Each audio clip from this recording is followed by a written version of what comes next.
welcome to In the Rising podcast. My name is Bettina Brown, and I'm a physical therapist, owner of FitAfterBreastCancer.com, and I'm a Christian life coach.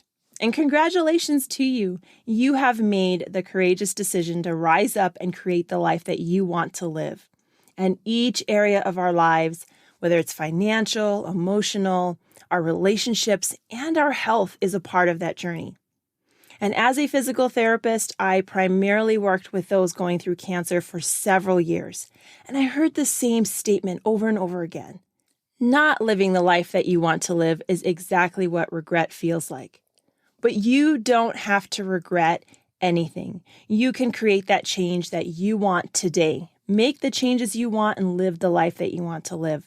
And it is my goal and hope that this podcast helps you in that direction. And my guest today is Michelle DeKeyser, and she has an amazing story. She is a mom who loves being a mom, enjoys all aspects of it, but does not want to forget that it is a huge role of her life, but there's still something else to being a person besides just being the role. And she wants to help others build that community. And so I'm so excited for you to listen to our show today. So Michelle, thank you so much for being on In the Rising podcast. I'm really excited to speak with you this evening. I'm just so grateful to be here and join you today. And you have a beautiful background connecting mamas. That is the entire premise, check-in and connecting mamas. And you shared your own story that you felt like an awesome mom, awesome caregiver, but you struggled to take care of the awesome mom. Can you go a little bit into that? Well, I think there comes a time like when you first start as a mom, you're in that survival mode. And then you're just like, okay, I can't breathe. I just need to get through the days. And like, you're enjoying it. But then all of a sudden though, they start to get a little bit independent. And you start getting these pockets of time here and there. I mean, not necessarily a lot, but there's pockets. And then you're like, what do I do with this time? Where do I fill it? All of a sudden you're like, what do I want to do? At least for me, like I was like, I don't know. I do. And next thing I know, I'm like an hour into Candy Crush going, why am I still playing this game? And I just wanted something more for those pockets of time and to feel fulfilled and not feel like I'm just a mom. Because I love being a mom, but I wanted something for myself. I want to take care of myself and something that I could strive for. And that's kind of what led me down this path. So it's actually September 1st of 2020, after the lockdown of COVID, but things are just still not really going. But that was a year when we weren't sure with school starting up and stuff. At the time, my father had cancer and my brother-in-law had cancer. So we didn't know COVID procedures and stuff, how it was going to be. So we decided that we were going to keep the kids home. However, for us, for me I previously was a teacher and I had almost used this. Our school did virtual summer school. And I used it kind of as a judge to see, can I do this?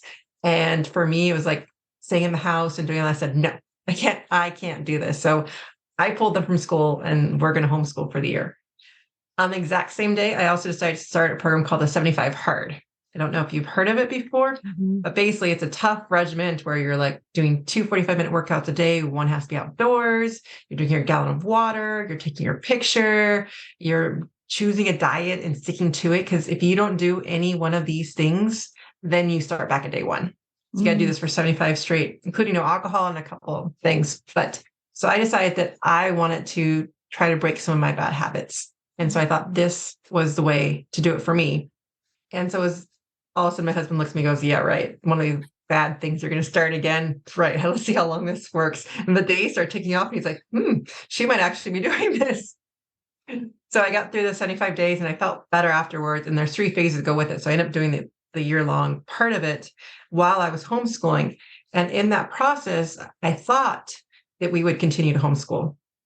And then when circumstances worked out, I just felt like no one else but me really. And maybe my middle daughter wanted to do this. So I decided to send them back, but all of a sudden like, okay, now what do I do? And I'd started down the self-development path with the Heart 75. And so I was into these ideas of how can we as moms do something else? And that's kind of what led me to want to work as a coach for moms, to develop this framework of check-in and things that we can check in not only with others, but mostly with ourselves, and ask that question, what do I like doing again? I think that's what it comes down to, and what I want to discover for myself. And that's something that a lot of moms kind of do. There's a huge focus on kids and their success. And obviously we have a lot invested in them. We created them. We want to create a good present. We want them and help them create a positive future. But a lot of our habits are because of some sort of programming. Did you feel that you had a lot of, did you feel like you had examples given where people are kind of selfless once they become moms, in your family? Did you feel like you had that as an example? Well, for me, my mom was manic depressive. So for me, I like at a very young age kind of became the mom. And so I think I just, for me, always had that role, but I do see that everywhere I look, like where that mom takes the role, like, okay, I'm no longer myself. I'm just in charge of these kids. However, the problem with that is you start to lose yourself. And secondly, kids are there for only so long. Like I'm already like, my son's gonna be 12 this month. And I'm like, he's like 6 years away from probably leaving the nest. And like, it seems like it's not going to happen, but that 12 years went in the blink of an eye. Yeah. And so I see that. And so I feel like if I waited till my youngest is out of the house to figure out what I want to do, then I wouldn't be setting an example for them. And then I'd be completely lost when that time came.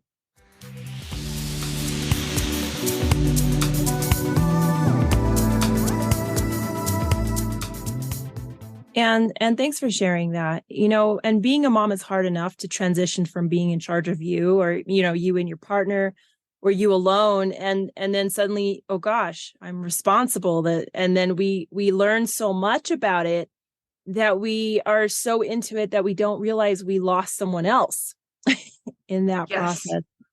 And you said you see and you chat with other moms with that. Do you feel that we have somehow an example in our culture or in our society where it's, well, you're a mom and you have to be the super mom, and that you lose your identity with that? I think we do. I think just because it just, when that happens, when you get that baby in your hand, like just everything changes for you. And so people handle it differently. But at the same time, I feel we want to give so much. I mean, you get this love and you want to give yourself the same. And then just from everywhere you see, it's like, it's almost selfish to think of yourself now that you have someone else to care for. Mm-hmm. And then you put that pressure on yourself, like, okay, well, they always come first. However, what I never saw happening, like wanting to go down the entrepreneur route, because I don't have any entrepreneurs to model from in my site. But the thing that I never saw was this modeling of going after what I wanted inspired my children. Mm-hmm. Like my son now wants to either do his own podcast or his own YouTube station about cooking, right? And he at times wants to help me with my videos and things that I would never have saw that connection. But I think the more we go towards our light and what lights us up, then we kind of bring in those genuine connections with not only our kids, but then we find the people that we do connect with legitimately, and not just because we're trying so hard to be the people pleaser or something like that, or pleasing our kids or our families, but we're really having fun with them. Like I have fun making videos with them, which I would never 2 years ago, making a YouTube video, I'd been like, nope, not doing it. And I love the image of myself in my podcast where I'm smiling. My son took that picture. Exactly. And so he's right? standing there taking the pictures, and he's like, I hope no one sees me. But he's like, turn your head like this. And, but I think it's nice that they do see the work you put into it and you getting excited. And you're right. It is a legacy that is not forgotten. Right. And going after the things and staying true to what's important to you. And so when you did all this, there is still, there's the motivation to do something, but it's a whole different game of discipline to continue it through. Do you feel like you have just owned discipline, or do you feel like that was part of your goal to obtain while you were working on that process? I would say yes and no to both, only because like that was such a deep regimen, like that year long, like what I wanted to do at the time it took to like do all those habits. And that was before I decided that I want to be an entrepreneur at the same. I mean, I was kind of putting that in there, but now it's kind of like I am working full time as well as mom and stuff. So, but it's still picking those pockets and knowing what to do with those pockets. So I still will get up in the morning and I don't necessarily do the 45-minute exercise anymore, but I will spend 40 minutes, between the meditation and different things that work for me now. So I kind of create that routine. So it's not as regimented as it was before. I would say my eating habits are better. They're not as good as they were. I create habits like I'll have a smoothie in the morning. I won't have as much snacks and things as I used to have as, for instance, in the program, I lost 50 pounds and I gained so it's been over a year since I finished the program. So I've probably petered out. I gained probably about 10 back, but it's kind of like a stabilization. So I think I got to where it's more of a stabilization and it's making better choices. And again, it's those small choices that we make each day. And it doesn't have to be that much, but when we're making those constant choices, we want to grow and make more in that direction. Mm-hmm. You're right. And when you make a couple of good decisions, it's easy to continue on that route of really good decisions and powerful decisions. So you're doing all this and you decided, okay, I'm going to be an entrepreneur, but you are also in Connecting Mamas. So obviously this really means something to you. We pick the things that mean a lot, because how else would you want to learn how to make a YouTube video and what that all entails and what put yourself out SEO. So, oh, don't get me started with SEO. It takes a lot of courage to walk into a path of that while doing all the other things. What was it about mom and connecting moms that you just felt drawn to focus on? I think it's funny because I was talking to someone else about another podcast and she was saying that moms, from her, she's still single, and she was saying that moms, she's like, I get it, the moms are busy, but then they just cut themselves off. And I think that is true. I think a lot of moms have done that, and they did it for those first 3-4 years for so long that it's now become a habit. Mm-hmm. So they might not be in that baby mode anymore where they are sleep deprived or anything, but they don't even know how to reach out or make those connections anymore because it's too anxiety, it's too anxious. And I know I felt that way a little bit too. It's like you want those connections, but you have absolutely no idea how to do it. And so I wanted to kind of make those baby steps, like that bridge between that, because when we've been in disconnect and we've been out of the practice, it really is practice and it's baby steps. And it's having that supportive community to practice in, to give you the confidence to go out and say hi to a stranger. Mm-hmm. It's not an easy thing to do, but we live almost like we're in our little boxes. We live in our little cars. And so we don't make those genuine connections easy. It takes practice. And so for me, I want to create that environment to give them the support and practice and friends within that as well. Absolutely.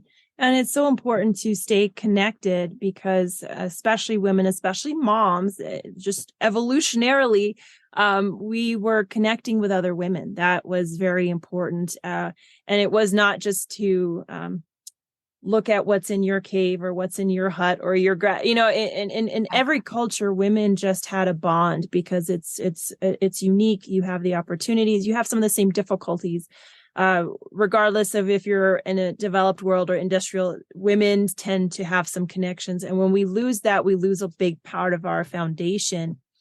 So you now created Connecting Mamas. Share what is about that program and how people can learn about that. So I'm in the beta process of the program right now, but it's a 6-week, kind of like, I want to almost like a boot camp course where we go through the check-in process. And each of the letters has, the first C is for curiosity, where we explore being curious again, because we forgot all about that. Mm-hmm. And then H is about being honest to ourselves. And E is learning about expectations, and we can't necessarily rid of them, but how to work with them.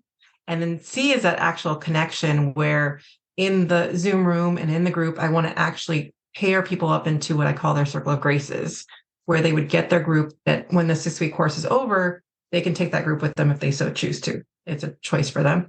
And then K would be keep listening, learning how to listen to not only each other, which we've been practicing all along, but also listening to the pain and the joy within ourselves and how to follow our feelings and listening to ourselves.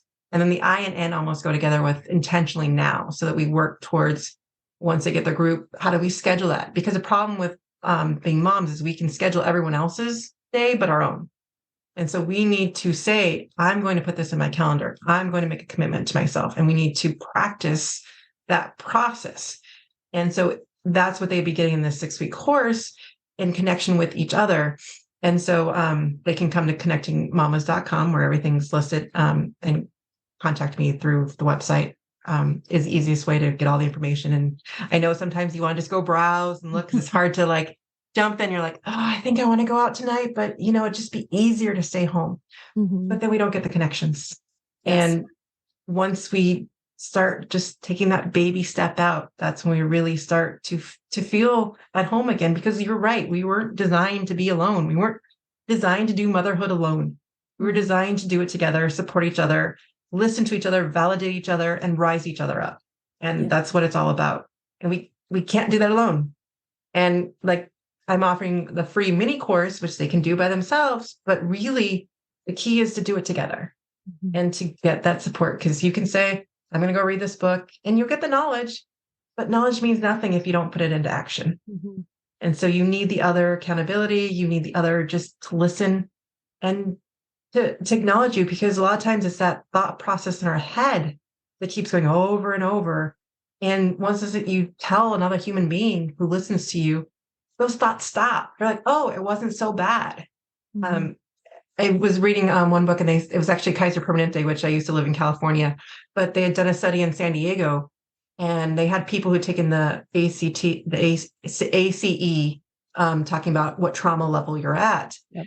And anyone that had taken it and registered on the trauma level, they just put a note in their file for the doctors to ask them, to just ask them if they wanted to talk about it. Not everyone did, but the people who did had never shared with anyone, had never shared before. And it would just lifted this burden off of them because someone asked. And so it's just acknowledging and being there for each other and witnessing each other's lives.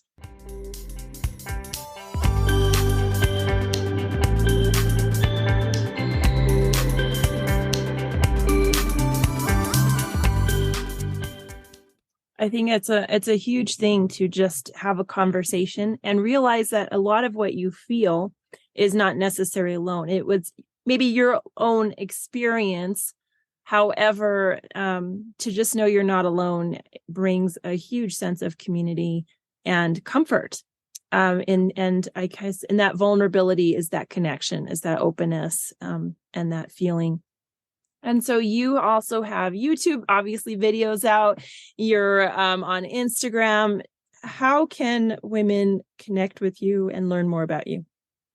Right now, the best way is through getting the YouTube videos and then coming to Connecting Mamas. There's chat options and stuff to come on.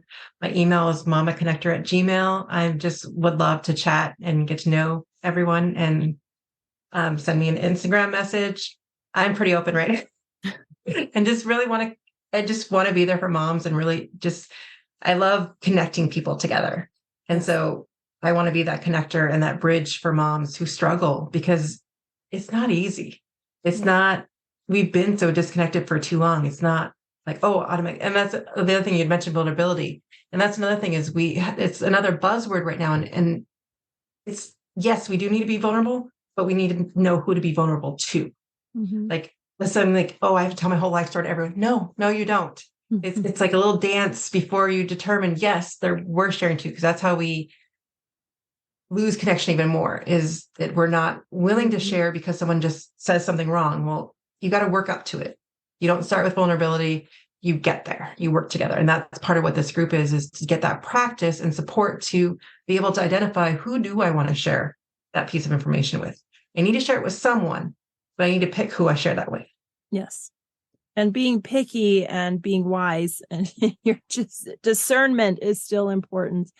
What do you still see yourself rising up to? What is on your horizon, Michelle? Right now, I really just want to get Connecting Mamas up and running. I've got the beta course running, and I'm really looking forward to getting a full class in there and starting this. And eventually my vision is to, this is just the start, and then lead into a membership or like retreats. My big goal is to get these moms in person together. Yeah. And, I think the more we do, in these elements to connect each other in safe environments, such as the Zoom room, the retreats, that give you the space to open up and be more open to other people. And then they see your light and connect with you. And you once you start getting the right people in your surface, in your sphere, then that's when you start to light up and you feel that connection. And that's what it's all about. I mean, honestly, ultimate goal in our journey is to enjoy each of our days in connecting with each other. How much better do you feel when you've actually had some random conversation with someone you didn't expect? Like just that small conversation or that smile you pass with someone, like that can light you up for like a good hour, right? Or that knowing smile from another parent with your kids like screaming right there, but it's not that mean look. They're just like, I'm with you. I'm here with you. Yeah. And that's the kind of connection we're talking about. Yeah. And just bringing that more so we can spread it more. I love what you shared, and thank you so very much for sharing that, and also honoring yourself and having the courage to go out there and acknowledge. And it's not easy. Yeah, no. For me, it's also baby steps. Like each video, each podcast I'm doing, like getting my message out, talking to women, it's a process that we all need to go through. So it's not that I'm, the best person at it. It's just I've been doing it for a little bit longer. So you always just want to model after someone who's done it for a while. And we're not perfect. No one's perfect, but action leads to more actions. So you want to get with the proximity of the people who are taking those actions to help you make those actions. Because when you're with people who are moving forward, you're going to move forward with them. Did any of today's conversation sound familiar to you? And it sure did sound familiar to me. I wanted to be the ultimate mom, the one that can do absolutely everything. And my son would always call it the hot pants because I would always iron his pants before daycare, like really young daycare, and have all of that. And I wanted that everything was perfect. And I was running myself ragged. And I also didn't have a community. I didn't get to hang out with my friends, and I needed that support group. And really a group of my friends now are just really connecting and realizing that we need each other tremendously. And so I encourage you to look in the show notes and find some additional information. But if you felt that this podcast was valuable, it is my ask that you send it to someone, putting it in the hands of the ears of those that it can make a difference for. As always, we only have so much time, and so I'm so grateful for your time today. Thank you for listening. Thank you for sharing your time, and I invite you to leave a 5-star review if you feel that this was a helpful and beneficial podcast. And until next time, let's keep building one another up.